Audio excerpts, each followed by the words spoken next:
is this initiative all about, and what can you expect from future huddles? So we have other formats in which interpreter trainers are able to develop their skills. There are obviously train the trainer programs out there that are usually ways that trainers receive direction on how to deliver specific curriculum, but through that they also receive a lot of education around teaching methods, communication techniques, classroom management, things of that nature. So that's something that's out there, but a little bit different than what we're going to be doing here today. There's also another initiative out there by the National Council on Interpreting in Healthcare, which is the NCIHC Home for Trainers. And the NCIHC Home for Trainers is focused on two really key projects. One of them being webinars that they host for trainer development that are really geared towards enhancing training methods and content. And then there's also the Languages of Limited Diffusion work group, which supports trainers who provide training to that specific population. But the huddle is going to be a little bit different. So with the huddle, as Natalia mentioned, it's going to be an open forum. Then next time that you join one of our huddles, we won't be in this webinar mode. You will be unmuted, your cameras will be on, and you will be able to see each other. And in each huddle, we're going to introduce a different topic. And that topic will be guided by your participation in the previous huddle. So we'll usually end the huddle, and based on what we learned through that huddle, what the opportunities are, what the hot topics are, that's usually what will guide what the next topic will be. Sometimes we'll have a brief presentation by a topic lead that will just kind of set the stage for the topic. And then we'll break out into breakout rooms. And usually we try to keep it to, anywhere from no more than 5, definitely no more than 10 people per breakout room, but just depending on how many people we actually get, we'll have different breakout rooms, and that'll give you all an opportunity to go in a smaller group setting with your colleagues to discuss that specific topic. So really, this is an opportunity to share. This is an opportunity to network. It's really something very unique. And as Natalia mentioned, we have been doing this for a while with our National Language Access Leadership Huddle, and have had phenomenal participation as well as feedback from those from that group.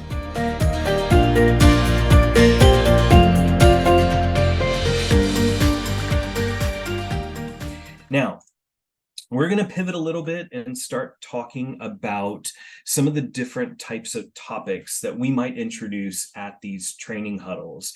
And joining us today, we have 3 of our amazing commissioners who have joined.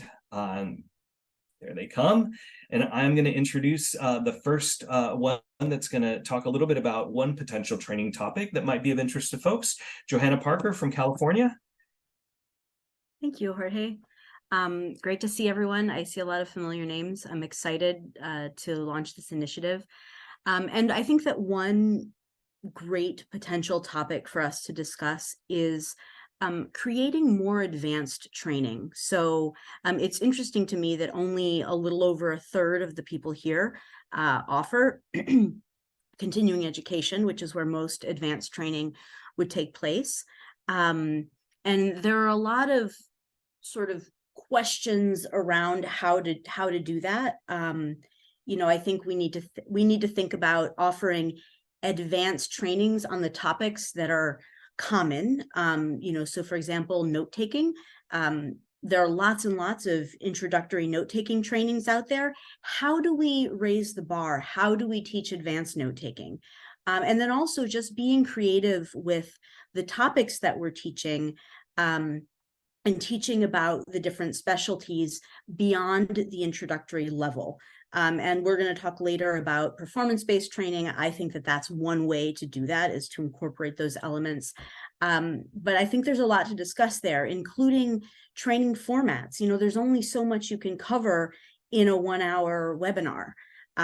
So what are the formats that we can create? Can we get to a place where we're developing full for a 40-hour advanced interpreter healthcare interpreter training for a specialization in mental health, or a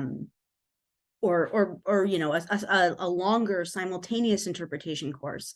Because essentially, I think anyone who's ever heard me talk about this field at all knows that my passion is raising the bar, raising the status, raising the skill level, and we can't do that without the right training. And I'm also coming to this from experience. As an advanced interpreter, I still need my CEUs, and I'm still interested in learning, and there's always something for us to learn.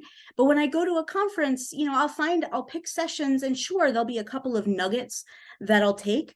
But for the most part, even in a good session, I'm like, oh yeah, that's interesting. Oh yeah, and it's enjoyable, but it's not like really helping me build my skills. So I think that that's a really great topic of conversation that we can dig into and strategize about, because it's a lot harder to create that kind of training than an intro to X specialization sort of thing. And not that those more basic courses aren't important, and not that the intermediate level continuing education courses for newly certified interpreters aren't important, but I'm looking for us to increase the offerings that we have out there.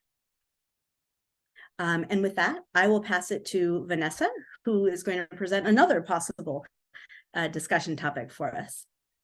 Absolutely. So my background is that I am a Portuguese interpreter, and we know that Portuguese is a major world language, but it's a language of lesser diffusion in most parts of the US. It's definitely a small minority language in most regions of our country.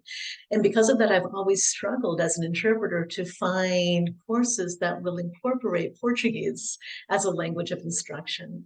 And so thinking about that experience and extrapolating to all non-Spanish languages, I'm really hopeful that this is the place, that the NIT Huddle can be a forum where we can discuss and dissect and nitpick, if you will, and create best practices for a structure that can be given to the recruitment, preparation, and integration of language coaches in all of those minority languages or languages of lesser diffusion.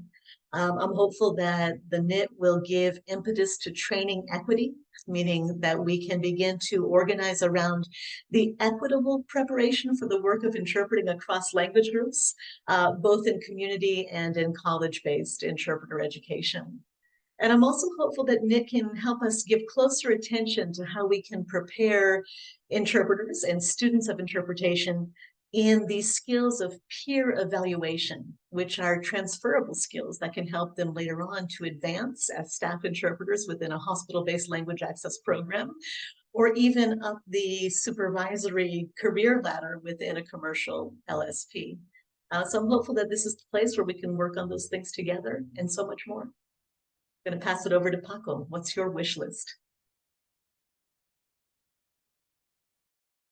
Thank you, Vaughn, and thank you also everybody who is here in Friday evening. Instead of going out to have dinner or anything, you chose to be here. So that really demonstrates your interest on what you do and support to the community. So I really love that. My wish list, I don't have a very big wish list, but really what I'm always thinking is about, and after I teach something, or after I have a seminar or advanced seminar, or just the introductory level seminars, what are the people that graduated from that doing? So I'm all about networking. Like, can we also create networks where advanced interpreters or senior interpreters can also mentor the younger, newer, the novices in the field, right? Because that is important. Many times we start this career and we don't have anybody to ask questions about, like, where do we have more trainings, or what do I do when a variety of the language or or a different region in the world that speak the same language uses other words, right? And that would be amazing to have this kind of networks. And the other thing that I also would like to bring to this table is more and more we are talking about with doctors and everybody who provides healthcare and behavioral care about use of plain language and considering health literacy and using teach-back techniques, that we introduce those also to interpreters so they know when to advocate for the patients that they are seeing and help also obviously the well-trained healthcare providers in order to learn how to communicate better in every encounter with anybody, not just when they have an interpreter, but also outside of that work when they provide services in their own language. And this is very important. And I think that sometimes we could be a little bit like the Jiminy Christmas next to the ear of those doctors or providers and tell them, hey, let's make sure that